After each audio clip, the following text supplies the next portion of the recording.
Saudara, Pilpres dimulai. Para capres-cawapres telah mendapatkan nomor urut dan menyerukan pemilu berlangsung jujur dan adil.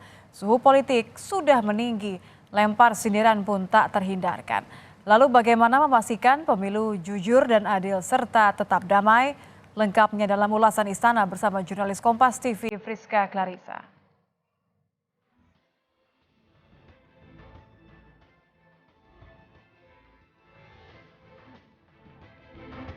Mamuju jangan lupa pakai sepatu. Kalau ingin maju, pilihlah nomor 1. 112 Cempaka Biru. 34 dalam Jabangan. Kalau mendapat kawan baru, kawan lama dilupa jangan. Hukum yang tegak, harapan kita. Sejahtera merata, idaman bersama.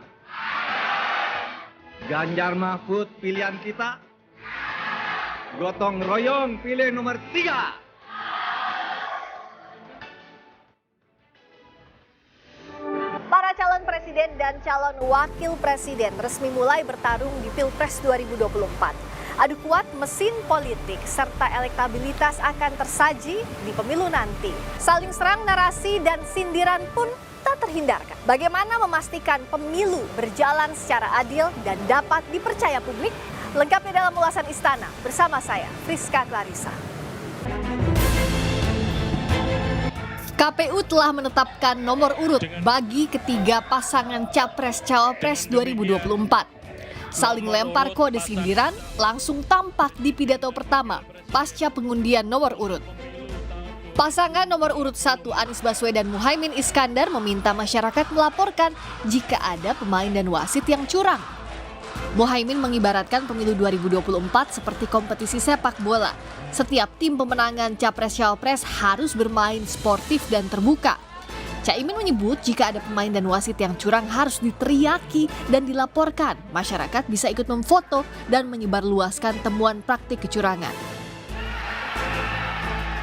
Ada pemain yang bersifat curang, tolong diteriaki supaya tidak curang.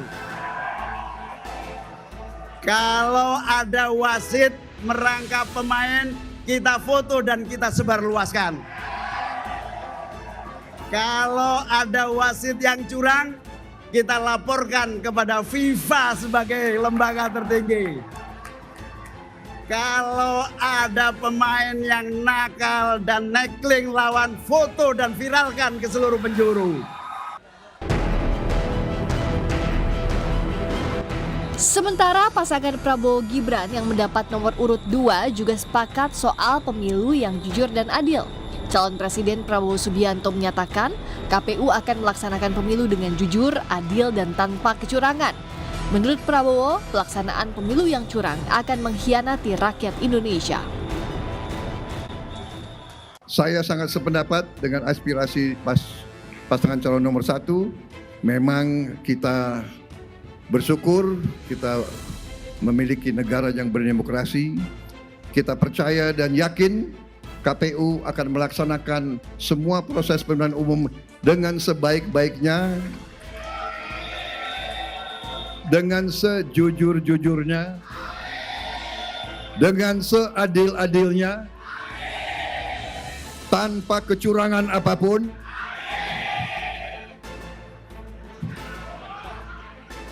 Karena kalau melaksanakan pemilu yang curang, mengkhianati bangsa dan rakyat Indonesia.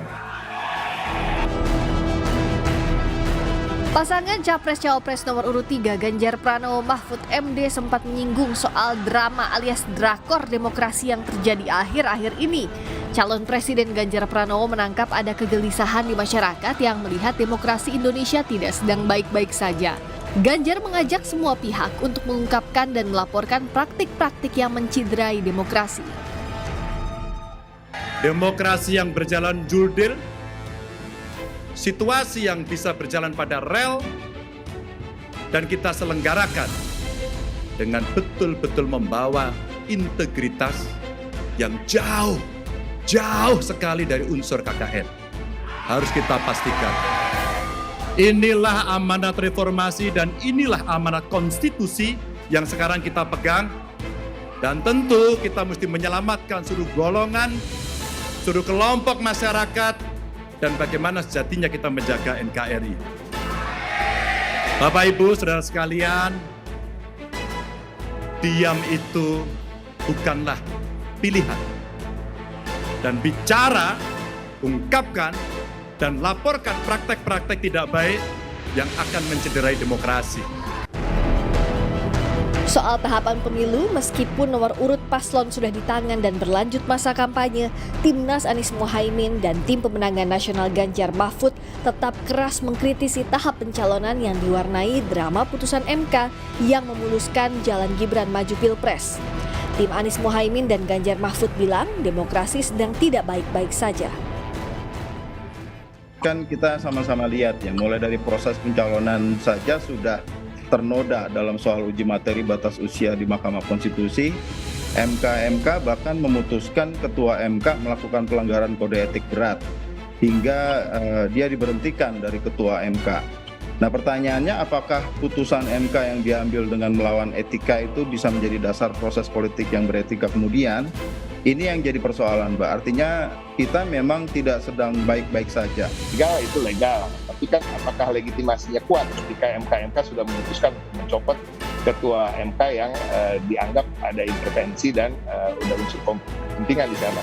Nah, ini yang kita garis bawahi. Kemudian kan juga banyak sekali drama seperti ketidaknetralan aparat yang terjadi di berbagai daerah. Akan ada yang protes, oh kita punya baliho juga diturunkan, ya ikut protes dong, ikut bersuara dong, karena ini kan demokrasi. Kita juga nggak bisa mencoba tanda kutip yang gembira terus kalau situasinya sedang tidak baik-baik aja gitu. Yang gembira pada tempatnya, tapi kita juga boleh marah pada tempatnya. Sementara tim kampanye nasional Prabowo Gibran tak ambil pusing dan menyebut putusan MK soal syarat Capres-Cawapres sudah final dan mengikat, serta ke depan menekankan pemilu berlangsung jujur dan adil. Putusan MK itu kan memang sebenarnya sudah final and binding ya, jadi sudah final dan mengikat. Jadi di mana menurut saya sebagai generasi muda, putusan tersebut justru memberikan kesempatan yang sama untuk kita anak muda untuk bisa menjadi pemimpin Indonesia. Dan seperti yang Pak Prabowo sudah bilang semalam, kita sepakat pemilu harus jujur. Beliau juga sangat suportif terhadap paslon nomor 1 dan juga nomor 3. Dan beliau juga maunya kita di sini bisa menjaga persatuan Indonesia. Jangan biarkan pemilu ini seperti 2019 gitu, memecah belah sampai lukanya terasa sampai dengan hari ini. Tensi tinggi Pilpres dalam meraih kekuasaan jadi keniscayaan. Tapi yang harus dipastikan negara peserta, setiap bagian jalannya pemilu harus bisa dipercaya agar hasil pesta demokrasi memiliki legitimasi. Friska Clarissa, Denny Yosua, Kompas TV, Jakarta.